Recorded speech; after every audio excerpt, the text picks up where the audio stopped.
sommes très heureux de vous retrouver sur Medi 1, soyez les bienvenus. Si le rire a pour vocation le divertissement, il est cependant loin d'avoir cette unique fonction.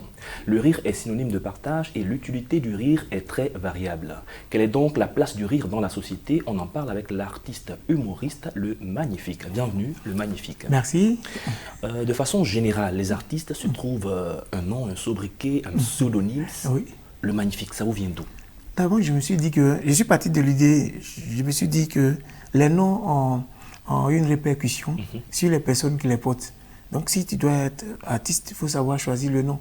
Voilà. Et si tu t'appelles DJ Toka, et ton album va marcher. Tu seras Toka. Voilà, DJ Tabataba, tu seras dans le brouillon. Et ils ont choisi Magic System. Vous voyez comment ils sont magiques dans le monde. On a des Zouglous ici, ils s'appellent les patrons. Ils s'imposent dans le Zouglou. Donc, moi, je dis, attends, j'ai choisi Le Magnifique. Un nom qui peut m'aider à être magnifique dans mon boulot. Et au fur et à mesure, le nom agit un peu. D'accord, pour savoir effectivement qui est Le Magnifique, je vais demander à la régie de nous mettre l'élément que nous avons sélectionné et puis on revient en plateau. Il va tuer. Il y a un marabout partout. C'est quoi? Du coup, moi, j'ai regardé dans un journal un jour, je vois des marabouts escroquer un féticheur. Tu sais, on nous a payé hier l'argent là. Tu n'as même pas fini, elle va venir. Qui ils ont payé ici là? Tu vois, tout ce qu'on fait en Côte d'Ivoire, ça déteint sur le reste de l'Afrique. Par exemple, on n'a même pas fini notre guerre, Mali a pris dans notre main. Applaudissez pour le Mali. Enjaillement n'est pas enjaillement. Tellement il était fin. Moi, il chantait les yeux fermés. Ta si zignon, nyama moins. Non, pays, elle pour moi.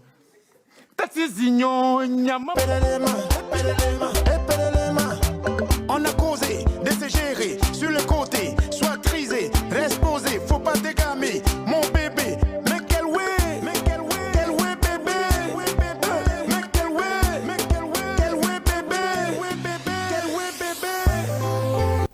De retour en plateau, nous sommes avec Le Magnifique, nous parlons de l'humour, du rire et comment est-ce qu'on arrive à faire rire son public, etc., etc. Le Magnifique, vous l'avez signifié, ça vous impacte. Oui. Où est-ce que vous trouvez vos blagues? Tout ce qu'on vit au jour le jour, tout ce qui nous entoure nous inspire. Et les situations politiques, les situations sociales, les situations sportives et culturelles, en tout cas, tout ce qu'on vit au jour le jour nous donne des idées.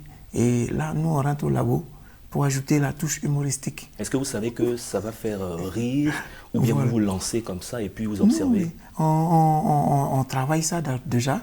Voilà, on travaille ça et les personnes immédiates qui sont avec nous, on essaie les petites vannes, les personnes réagissent. Tiens, c'est que ça va marcher. On se souvient, en 2010, à Yamoussoukro, Oui. vous avez raconté une blague sur l'hymne national de la Côte d'Ivoire, que Oui. tout le monde chante naturellement, mais vous avez une façon... Oui. Réexpliquez-nous un peu cette histoire. En fait, c'est dans l'esprit d'apprendre les hymnes aux enfants, à nos jeunes, à savoir maîtriser les hymnes de chaque pays. Voilà, on a remarqué que même quand les équipes nationales jouent, les footballeurs, ils miment. Ils connaissent même pas l'hymne national de leur pays. Ils miment seulement. Donc, je suis allé... Non, c'est une histoire où on disait il fallait chanter l'hymne national de la Côte d'Ivoire sans bégayer. Et celui qui ne bégaye pas, il a 20 millions. Voilà, avec tous les lots qui y vont. Donc, chez les bégayeurs, donc on a commencé par les baoulés. Donc, le baoulé vient, il s'appelle Henri Conan Benoît. Bon, vous connaissez la situation, les représentants des baoulés ici. Donc, il est venu, ça. Et lui, on dit, hé, méfie-toi. Il dit, non, c'était pour tester le CD. Monsieur, chantez. Ça. Et lui, de l'espérance, un pays de l'hospitalité. Il est bloqué sur l'hospitalité. Merci, monsieur. Avec les condiments du sponsor, 2 pirigeois, 2 sacs d'igname. Et ensuite, on a appelé le représentant de Djoula. Monsieur, il s'appelle Alassane Bamba Ouattara. Il est venu avec son fan club. Pizansi. Bamba Pizansi. On dit, monsieur, stop.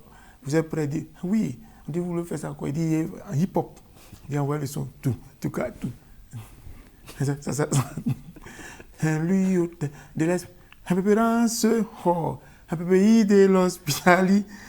On dit, wow, il a dépassé là où le parole était bloqué. Il dit, laissez, il a tué. C'était les gens remplis de vaillance. Vont relever. Il a oublié. La suite. Merci beaucoup avec les condiments du sponsor, des momies, des tratra, des sachets de bagarre. C'est le petit qui va tuer son arrivée. Wow, vieux. Monsieur, vous êtes prêt? Oui, il faut faire ça en hip-hop. Il n'y a pas de problème.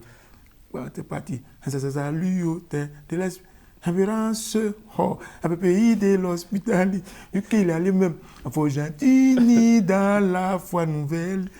Au moins, il te dit, on dit, Zoku, c'est bon. Là où tu es arrivé, la personne n'est arrivée. Tu as gagné. Il dit, non, je n'aime pas les foutaises. Moi, quand je commence, je dois toujours terminer. Son papa dit, hé, Zoku, regarde, ça fait 8 mois d'arrière de loyer. 8 mois, on ne paye pas maison. Zoku, pardon. Il dit, papa, il faut laisser. Je vais terminer. Il dit, allez-y. Faut j'attire dans la foi nouvelle, la patrie de la vraie fraternité. Ni c'est une ni. On dit, merci beaucoup. Ah, mon vieux, de toute façon, ils l'ont frappé. Il est allé dormir, c'est à 5h du matin. Le vieux, il a trouvé. Tu as trouvé quoi? Il dit, fraternité. Et donc finalement la fin est arrivée le lendemain. Parlons de l'apport de l'humour, surtout dans les périodes de crise. On se souvient qu'en 2010, effectivement, en Côte d'Ivoire, 2010-2011, il y avait une situation assez complexe. Qu'est-ce que l'humour a apporté? Mais l'humour est facteur de cohésion sociale, facteur de rapprochement. L'humour est facteur de paix. Avec l'humour, on passe des messages de rapprochement, de décrispation. Voilà. Si vous vous rappelez bien, en 2010, quand il y a eu l'événement, j'ai même fait une chanson humoristique qu'on appelle FSI pour déstresser un peu, pour rigoler et puis essayer d'oublier. Donc, si vous voyez les humoristes, nos thèmes, on aborde des thèmes qui réunissent tout le monde. Si vous partez dans une salle d'humour aujourd'hui, tous les partis politiques s'y retrouvent. Effectivement. Lui qui est là, on ne sait pas il est de quel bord politique, tout le monde est assis ensemble. C'est l'humour qui nous réunit. On rit ensemble, on s'éclate, on se tombe là-dessus, les uns les autres. Et l'humour permet de réunifier, de rapprocher, de désamorcer. Même quand vous voyez les alliances interethniques, avec l'humour, les gars, à travers leur méthode, ils se réconcilient, ils se rapprochent. Donc l'humour est un facteur prépondérant et décisif et très déterminant dans la réconciliation pour un peuple. D'accord. Voilà. On vous voit à la télévision, on vous entend à la radio, vous faites de l'humour. Oui. Est-ce que la population, quand elle vous voit dans les rues, elle fait une différence avec l'humoriste? Est-ce qu'on ne vous insulte pas bien des fois? Non, mais en général, les gens ne font pas trop la différence. L'humoriste qu'ils ont vu dans la télé, qu'ils ont aimé, qu'ils croisent dans la rue, lui là, non, mais toi tu fais rien, viens me voir. Non, t'es trucs bête, tu fais à la télé, ça mange rien. Non, viens me voir, non. Souvent, mais il te touche, quoi. Non, maudit là, t'es trop daéré. Non, on s'amuse, on rigole. Il me raconte mes sketchs, tout ça, et puis on fait des photos, on rigole. Et souvent aussi, il y a les yeux des critiques aussi qui peuvent dire, qui disent, bon, ce spectacle-là ne m'a pas plu, bon, j'ai pas trop compris ou bien j'ai pas aimé. Mais sinon, en général, les gens ne font pas trop la différence. On sait que vous rêviez d'être footballeur, vous avez eu une blessure, vous aimez aussi la musique, vous faites de l'humour. Entre la musique et l'humour, les deux vont de pair ou vous préférez? Non, les deux vont ensemble.